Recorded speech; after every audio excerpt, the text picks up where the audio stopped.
പക്ഷെ ഇവിടെ അനീഷ് കാണിച്ച ഒരു ബുദ്ധി അല്ലെങ്കിൽ അനീഷ് കാണിച്ച ഒരു ധൈര്യം എന്ന് പറഞ്ഞത് മറ്റുള്ള 2 ടാസ്ക് എന്താണ് എന്ന് അറിയുന്ന പോലും ചെയ്യുന്നതിന് മുമ്പ് തനിക്ക് കിട്ടിയ ടാസ്ക് സ്വയം ഏറ്റെടുത്ത് ചെയ്തു എന്നുള്ളതാണ് hi, Bigg Boss Malayalam season 7 episode 18 day 17. ഇന്ന് എപ്പിസോഡ് 18ന്റെ റിവ്യൂ ആയിട്ടാണ് വന്നിട്ടുള്ളത്. തുടക്കം തന്നെ സ്വാഭാവികമായിട്ടും 8 മണിയായപ്പോൾ പാട്ട് വെച്ചതും എല്ലാവരും വന്ന് ഡാൻസ് കളിക്കുന്നതാണ്. എല്ലാ എപ്പിസോഡിലും തുടക്കം അങ്ങനെ തന്നെയാണ്. ഇനി അതിന് മുമ്പ് 8 മണിക്ക് മുമ്പ് എന്തെങ്കിലും കണ്ടന്റുകൾ അവിടെ ഉണ്ടെങ്കിൽ മാത്രമേ അതിന് മുന്നേ കാണാറുള്ളൂ. സാധാരണ എല്ലാ എപ്പിസോഡും അങ്ങനെ തന്നെയാണ്. ഈ ഒരു സീസണിന്റെ പ്രത്യേകത രാവിലെ തന്നെ എന്തെങ്കിലും ഒരു ഇഷ്യൂ ഉണ്ടാക്കി അടിയുണ്ടാക്കി തുടങ്ങുക എന്നുള്ളതാണ് ഈ ഒരു സീസണിന്റെ പ്രത്യേകത കേട്ടോ. ഈ 17 ദിവസങ്ങളിൽ ഇപ്പോൾ പോയ 17 ദിവസങ്ങളിൽ ഏറ്റവും കൂടുതൽ ദിവസങ്ങളിലും ഇങ്ങനെയാണ് സംഭവം ഉണ്ടായിട്ട് രാവിലെ അടിയോടുകൂടെ തുടങ്ങുക എന്നുള്ളത്. ഇന്നും അത് തന്നെയായിരുന്നു, മാറ്റമൊന്നും ഉണ്ടായിട്ടില്ല. അനീഷാണ് ഇന്നത്തെ അടിക്ക് തുടക്കമിട്ടത്. അത് പക്ഷേ ഒരു റെലവൻ്റ് ആയ ഒരു കാര്യത്തിന് വേണ്ടിയിട്ടായിരുന്നു.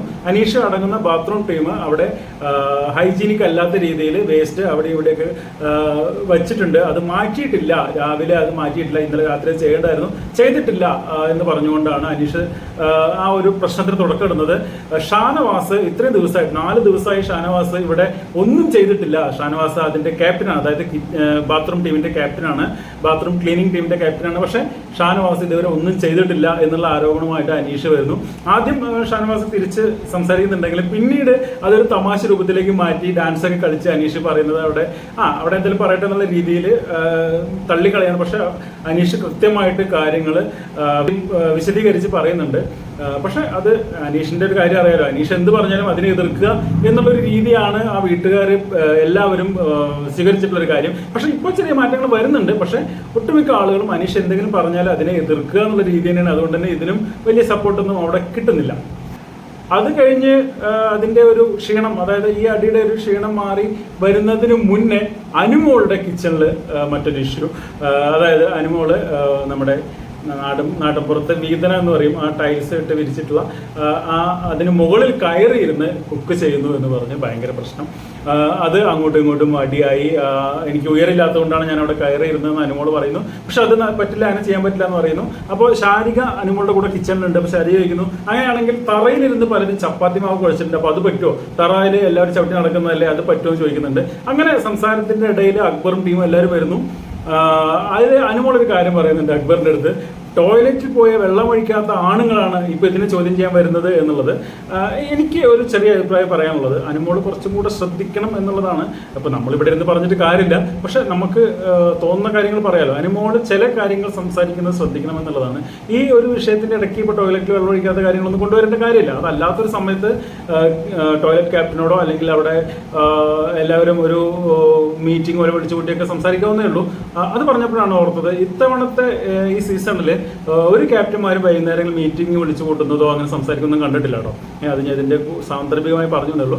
അതിന് നേരത്തെ പറഞ്ഞ പോലെ അക്ബറിനെതിരെ ഈ ഒരു വാക്ക് പറഞ്ഞത്, ടോയ്ലറ്റ് യൂസ് ചെയ്യുമ്പോൾ വെള്ളം ഒഴിക്കുന്നില്ല എന്ന് പറഞ്ഞത് അക്ബർ ഏറ്റുപിടിക്കുന്നു. നീ എന്റെ കൂടെ വന്നിട്ടുണ്ടോ ഈ ബാത്റൂമിലേക്ക്, നീ കണ്ടിട്ടുണ്ടോ എന്റെ കൂടെ വന്നിട്ട് ബാത്റൂമിൽ വെള്ളം ഒഴിക്കാതെ വരുന്നത് എന്ന് പറഞ്ഞ് അക്ബർ അതിശക്തമായിട്ട് ചൂടാവുന്നു. അത് കഴിഞ്ഞ് അപ്പാന് ശരത്ത് അത് ഏറ്റുപിടിക്കുന്നു. അങ്ങനെ കിച്ചണിൽ ഒരു വമ്പൻ വഴക്ക് കഴിഞ്ഞു. അതിനുശേഷമാണ് നമ്മുടെ ടാസ്കിന് വേണ്ടിയിട്ട് ബിഗ് ബോസ് ഇവരെല്ലാവരും വിളിക്കുന്നത്. നമ്മുടെ ഹൗസ് അംഗങ്ങളെ എല്ലാവരെയും ലിവിങ് ഏരിയയിൽ വിളിച്ചിരുത്തിയിട്ട് ബിഗ് ബോസ് ചോദിക്കുന്ന ഒരു കാര്യം, നിങ്ങൾക്ക് ഫുഡ് ഇപ്പൊ കിട്ടുന്നത് മതിയോ എന്ന് ചോദിക്കുന്നുണ്ട്. അപ്പൊ അപ്പാനി പറയുന്നുണ്ട്, ഇപ്പൊ കുഴപ്പമില്ല ബിഗ് ബോസ്, അത്യാവശ്യത്തിനുള്ള സാധനങ്ങളൊക്കെ ഉണ്ട്, അപ്പൊ അത് മതിയോ എന്ന് ചോദിക്കുന്നുണ്ട്. അത് പോരാ എന്ന് പറയുന്നു. അതിനുശേഷം ഡ്രസ്സ് ഇപ്പോൾ ഉള്ളത് മതിയോ? അപ്പൊ എല്ലാവർക്കും മനസ്സിലായത് ടാസ്കിന്റെ ഭാഗമായിട്ട് ചോദിക്കുക എന്നുള്ളത്. അപ്പൊ പറഞ്ഞു അത് പോരാ, ഇനിയും വേണം എന്ന് പറയുന്നുണ്ട്. അത് കഴിഞ്ഞ് ആ ടാസ്കിന്റെ ഡീറ്റെയിൽസ് അവിടെ പറയാണ്. അതായത് നിങ്ങളിൽ നിന്ന് ഒരാള് ഒരു ത്യാഗം സഹിക്കാൻ തയ്യാറായിട്ട് മുന്നോട്ട് വരികയാണെങ്കിൽ ഈ ടാസ്ക് വിജയിച്ചാൽ 750 പോയിന്റ് നിങ്ങൾക്ക് കിട്ടും എന്നുള്ളത് പറയുന്നു. ആരാണ് ആ ത്യാഗം സഹിക്കാൻ തയ്യാറായിട്ട് മുന്നോട്ട് വരുന്നതെന്ന് ചോദിക്കുന്നു. അപ്പോൾ എല്ലാവരും പലരും പലരുടെ പേര് പറയുന്നു. അവസാനം നറുക്കെടുപ്പിലൂടെ ആദില നൂറ ആ ഒരു ടാസ്കിന് തിരഞ്ഞെടുക്കപ്പെടുകയാണ്. അങ്ങനെ അവർ നമ്മുടെ ആക്ടിവിറ്റി ഏരിയയിലേക്ക് പോകുന്നു. അവിടെ ഒരു 4 ബോർഡുകളുണ്ട്. 4 ബോർഡിലും 4 കാർഡുകൾ വെച്ചിട്ടുണ്ട്. ഞാൻ ജസ്റ്റ് ഇവിടെ നോട്ട് ചെയ്തിട്ടാണ് കേട്ടോ എന്തൊക്കെയാണ് അതിൽ ഉള്ളതെന്നുള്ളത്. അപ്പോൾ അതിൽ ഒന്നാമത്തെ ബോർഡിൽ എഴുതിയിട്ടുള്ളത് നിങ്ങൾ റെഡിയാണോ ഈ ടാസ്ക് ചെയ്യാനെന്നുള്ളതാണ്. അപ്പോൾ റെഡിയാണെന്ന് പറയുന്നു. അടുത്തത് ഫാമിലി വീക്കിനെ കുറിച്ച് അവർക്കൊരു സൂചന കൊടുക്കുന്നു. മൂന്നാമത്തത് മൂന്ന് പേരുടെ ഫാമിലി ഇവിടെ വരാം. അത് ആരുടെ ഫാമിലി ആണെന്നുള്ളത് നിങ്ങൾക്ക് തീരുമാനിക്കാമെന്ന് പറയുന്നു. അതിൽ ഒന്ന് ശരത്തിന്റെയും അതേപോലെ രേണുവിന്റെയും പിന്നെ ഫാത്തിമയുടെയും ഫാമിലിയാണ് ഇവരെ തിരഞ്ഞെടുക്കുന്നത്. അടുത്ത 4ാമത്തെ പോഡിയത്തിന്റെ മുകളിൽ വെച്ചിട്ടുള്ള കാർഡിനകത്ത് ഉണ്ടായിരുന്നത് 750 പോയിന്റിന് വേണ്ടി നിങ്ങൾ ചെയ്യേണ്ടത് ഈ 3 ഫാമിലിയുടെ ബിഗ് ബോസ് ഹൗസിനകത്തേക്കുള്ള വരവ് ഒഴിവാക്കുക എന്നുള്ളതാണ്. അതായത് ഈ 3 ഫാമിലിയും ബിഗ് ബോസ് ഹൗസിന് അകത്തേക്ക് വരണ്ട എന്ന് നിങ്ങൾ ഇപ്പോൾ തീരുമാനിച്ചു കഴിഞ്ഞാൽ 750 പോയിന്റ് നിങ്ങൾക്ക് കിട്ടും. അല്ലെങ്കിൽ ഈ 3 ഫാമിലി അകത്തേക്ക് വരും, പക്ഷേ 750 പോയിന്റ് നഷ്ടപ്പെടും എന്നാണ് ബിഗ് ബോസ് പറയുന്നത്. ഇവര് മറ്റൊന്നും ചിന്തിക്കാതെ അവർ ഉടനെ പറയാണ് ഫാമിലി വന്നാൽ മതി. പലരും അത്രയും ആഗ്രഹിക്കുന്നുണ്ട്, അതുകൊണ്ട് 750 പോയിന്റ് പോയാലും കുഴപ്പമില്ല, ഫാമിലി വന്നാൽ മതി എന്ന് പറയുന്നു. ഹൗസ് അംഗങ്ങളെല്ലാവരും അതിന് നല്ല കയ്യടിയോടും സ്നേഹത്തോടു കൂടെയാണ് ഏറ്റെടുക്കുന്നത്. പക്ഷെ അതിനകത്തൊരു ട്വിസ്റ്റ് ഉണ്ടായിരുന്നു എന്നുള്ളത് ഇവർക്ക് ആർക്കും മനസ്സിലായില്ല. ഒരു 12 or 11 ആഴ്ച കഴിഞ്ഞിട്ട് വരേണ്ട ഫാമിലി ടാസ്കിൽ ഇപ്പോൾ ഉള്ള ആരൊക്കെ അന്ന് ഉണ്ടാവും ഈ ബിഗ് ബോസ് ഹൗസിനകത്ത് എന്നുള്ളത് നിങ്ങൾ ആലോചിച്ചിട്ടുണ്ടോ എന്ന് ബിഗ് ബോസ് ചോദിച്ചപ്പോഴാണ് ഇവർക്ക് എല്ലാവർക്കും കിളിപ്പോയത്. എന്തായാലും 750 പോയിന്റ് അവിടെ നഷ്ടപ്പെട്ടു. അടുത്ത 2ാമത്തെ ടാസ്ക്, ഇന്നത്തെ 2ാമത്തെ ടാസ്കും ഉടനെ തന്നെ എപ്പിസോഡിൽ കാണിക്കുന്നുണ്ട്. എന്തും ത്യജിക്കാൻ തയ്യാറുള്ള ധൈര്യശാലികളായ 3 പേരെ തെരഞ്ഞെടുക്കാനാണ് ബിഗ് ബോസ് പറയുന്നത്. അതിന് തെരഞ്ഞെടുക്കപ്പെട്ടത് നമ്മുടെ അനീഷ്, ആര്യൻ, അതേപോലെ തന്നെ ജിസേലാണ് കേട്ടോ. അവർ അങ്ങോട്ട് അകത്തേക്ക് ചെല്ലുന്നു. അവിടെ ഈ പറഞ്ഞതുപോലെ 3 പോഡിയം വെച്ചിട്ടുണ്ട്. 3 പോഡിയത്തിനകത്ത് 3 കാർഡുകളുണ്ട്. അപ്പോൾ ആദ്യം അനീഷ് ഫസ്റ്റ് പോഡിയത്തിനോട് നിൽക്കുന്നു, നടുക്ക് ആര്യൻ നിൽക്കുന്നു, ലാസ്റ്റ് ജിസേൽ നിൽക്കുന്നു. അതെടുത്ത് വായിക്കാൻ വേണ്ടി പറയാണ്. അതായത് ടാസ്കുകളാണ്, ചെയ്യാൻ ധൈര്യമുള്ള ടാസ്കുകൾ. അതായത് എന്തും ആവാം അതിനകത്ത്. അത് അവസാനം വലിയ അടിയിലേക്ക് കലാശിക്കുന്നുണ്ട്. അനീഷ് ആദ്യം തന്നെ എടുത്ത ആ ഒരു കാർഡിനകത്ത് എഴുതിയിരുന്നത് ഈ നിമിഷം മുതൽ, അതായത് ഇനി മുതൽ ഈ ബിഗ് ബോസ് സീസൺ അവസാനിക്കുന്നത് വരെ സംസാരിക്കാതിരിക്കുക, മിണ്ടാതിരിക്കുക എന്നുള്ള ഒരു കാർഡാണ് അനീഷ് എടുത്തത്. അനീഷ് അപ്പൊ തന്നെ ആ നിമിഷം തന്നെ ആ ഒരു ചലഞ്ച് ഏറ്റെടുക്കാൻ തയ്യാറായി മിണ്ടാതിരിക്കാൻ തുടങ്ങി. അതിനുശേഷം ആര്യൻ അടുത്ത കാർഡ് എടുക്കുന്നു. ആര്യന് മലയാളം ക്ലിയർ ആയിട്ട് വായിക്കാനേ പറ്റുന്നില്ല. അപ്പോൾ നമ്മൾ അനീഷിനോട് ചോദിക്കുകയാണ്, അനീഷ് ഇതൊന്ന് വായിച്ചതെന്ന് പറയുന്നു. അനീഷ് മിണ്ടുന്നില്ല, കാരണം അനീഷ് ആ ടാസ്ക് ഏറ്റെടുത്ത് കഴിഞ്ഞു. ഇനി മുതൽ ഈ ബിഗ് ബോസ് സീസൺ അവസാനിക്കുന്നത് വരെ മിണ്ടാതിരിക്കുക എന്നുള്ളതാണ് ടാസ്ക്. അപ്പോൾ അത് അനീഷ് സ്വയം ഏറ്റെടുത്ത് കഴിഞ്ഞു. 1-2 തവണ ചോദിക്കുന്നു. ബിഗ് ബോസ് പറയുന്നുണ്ട് അനീഷ് ടാസ്ക് ആരംഭിച്ചിട്ടില്ല, നിങ്ങളത് വായിച്ചു കൊടുക്കൂ ആര്യന് എന്ന് പറയുന്നുണ്ട്. പക്ഷെ അനീഷ് കൂട്ടാക്കുന്നില്ല. അവസാനം ബിഗ് ബോസ് ഒരാളെ അകത്തേക്ക് വിടുന്നു. അപ്പാന് ശരത്ത് അവിടെ ചെന്ന് ഈ ടാസ്ക് വായിക്കുന്നു. അതായത് ആര്യന് വന്നത് ഒരു ജ്യൂസാണ്, ആ ജ്യൂസ് ഒറ്റ വലിക്ക് കുടിച്ചു തീർക്കുക എന്നുള്ളത്. അടുത്തത് ജിസേലിന് വന്ന ടാസ്ക്കാണ് ഏറ്റവും രസകരമായിട്ടുള്ളതും വെല്ലുവിളി നിറഞ്ഞതുമായിട്ടുള്ളത്. അതായത് ജിസേലിന് വന്നത് തല മുണ്ടനം ചെയ്യുക എന്നുള്ളതാണ്. ഇത് ഏത് ടാസ്ക് ആർക്ക് വേണമെങ്കിലും ചെയ്യാം കേട്ടോ. പക്ഷെ ഇവിടെ അനീഷ് കാണിച്ച ഒരു ബുദ്ധി അല്ലെങ്കിൽ അനീഷ് കാണിച്ച ഒരു ധൈര്യം എന്ന് പറഞ്ഞത് മറ്റുള്ള 2 ടാസ്ക് എന്താണ് എന്ന് അറിയുന്ന പോലും ചെയ്യുന്നതിന് മുമ്പ് തനിക്ക് കിട്ടിയ ടാസ്ക് സ്വയം ഏറ്റെടുത്ത് ചെയ്തു എന്നുള്ളതാണ് അനീഷ് എന്ന ഒരു ഗെയിമർ അവിടെ ചെയ്ത കാര്യം. അനീഷ് ഒരു ബിഗ് ബോസ് മെറ്റീരിയൽ ആണ് എന്ന് ഈ ഒറ്റ ടാസ്കിലൂടെ എല്ലാവർക്കും തെളിയിച്ചു കൊടുത്തിട്ടുണ്ട്. എന്തായാലും അതിനുശേഷം ചർച്ച ചെയ്ത് തീരുമാനിക്കാൻ പറയുന്നു. അപ്പോഴും ബിഗ് ബോസ് പറയുന്ന അനീഷിനോട് അനീഷ് ചർച്ചയിൽ പങ്കെടുക്കും എന്നുള്ളത്. പക്ഷെ അനീഷ് സംസാരിക്കുന്നില്ല. അനീഷ് ആ ഒരു മിണ്ടില്ല, ഇനി സീസൺ അവസാനിക്കുന്നതുവരെ മിണ്ടില്ല എന്നുള്ള ഒറ്റ ടാസ്കിൽ ഉറച്ചു നിൽക്കുകയാണ്. ഇവിടെ ആര്യനും അതേപോലെ തന്നെ ജിസേലിനും മുട്ടടിക്കാൻ പറ്റില്ല. ജ്യൂസ് ആര്യൻ കുടിച്ചോളാം എന്ന് പറയുന്നു, ജിസേലിനെ മുട്ടടിപ്പിക്കാനും സമ്മതിക്കില്ല എന്ന് പറയുന്നു. അതിന് പല കാരണങ്ങൾ ആര്യൻ പറയുന്നുണ്ട്. ആര്യൻ പറഞ്ഞ കാരണങ്ങളൊക്കെ അവിടെ അതൊരു ശരിയായ കാരണങ്ങളായിട്ട് എനിക്ക് തോന്നുന്നില്ല. കാരണം അച്ഛൻ മരിക്കുമ്പോഴാണ് തല മുട്ടടിക്കുക, റിലീജിയൻ സംബന്ധിച്ചുള്ള കാര്യങ്ങളൊക്കെ പറയുന്നുണ്ട്. പക്ഷെ അതൊന്നും ശരിയാണെന്ന് എനിക്ക് തോന്നുന്നില്ല.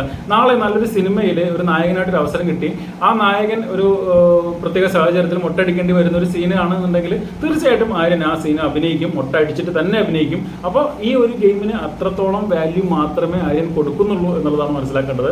അങ്ങനെ അവിടെ പ്രശ്നങ്ങളാവുന്നു. ആരും ഇവർ 2 പേരും മുട്ടടിക്കാൻ തയ്യാറാവുന്നില്ല. അവസാനം ഹൗസ് അംഗങ്ങൾ അകത്തേക്ക് വരുന്നു. അവർ എല്ലാവരും ആര്യനോട് പറയുന്നുണ്ട് മുട്ടടിക്കാൻ തയ്യാറാവണമെന്ന് പറയുന്നുണ്ട്. നിങ്ങൾക്ക് സ്വിച്ച് ചെയ്യാൻ പറ്റുകയെന്നുണ്ടെങ്കിൽ പകരം ഞാൻ അടിക്കാമെന്ന് അഭിലാഷ് പറയുന്നു, അപ്പാന് ശരത്ത് പറയുന്നു. പക്ഷെ ആ ഒരു ടാസ്ക് അവിടെ ക്യാൻസൽ ആയിപ്പെടുകയാണ് ചെയ്യുന്നത്. 1000 പോയിന്റ് നഷ്ടപ്പെടുന്നു. അപ്പോൾ ഇന്നത്തെ 2 ടാസ്കും പരാജയപ്പെട്ട് 1750 പോയിന്റ് ഈ ഹൗസ് അംഗങ്ങൾക്ക് നഷ്ടപ്പെട്ടു കേട്ടോ. അതിനുശേഷം ചെറിയ ചെറിയ കുറച്ച് സംഭവങ്ങളൊക്കെയാണ് ഹൗസിൽ നടക്കുന്നത്. നമ്മുടെ അനുമോളും ആര്യനോട് കിച്ചണിൽ നിൽക്കുകയാണ്. അവർ പാചകം ചെയ്യാനുള്ള ഒരു സെറ്റപ്പ്, തക്കാളി കട്ട് ചെയ്യാണ് ആര്യൻ. അപ്പോൾ അനുമോള് തന്ത്രപരമായിട്ട് ചോദിക്കുന്നുണ്ട്, ഒരു 5000 പോയിന്റിന് വേണ്ടിയാണ് ഈ ഒരു ഇത്, അതായത് നമ്മുടെ 5000 പോയിന്റിന് പർച്ചേസ് ചെയ്യാൻ വേണ്ടിയിട്ടാണ് ഈ ഒരു ടാസ്ക് എങ്കിൽ അതിന് മുട്ടടിക്കാൻ ചോദിക്കുന്നത്. അപ്പോൾ ഒരു 10,000 ആണെങ്കിൽ മൊട്ടടിക്കുന്നു പറയുന്നത്.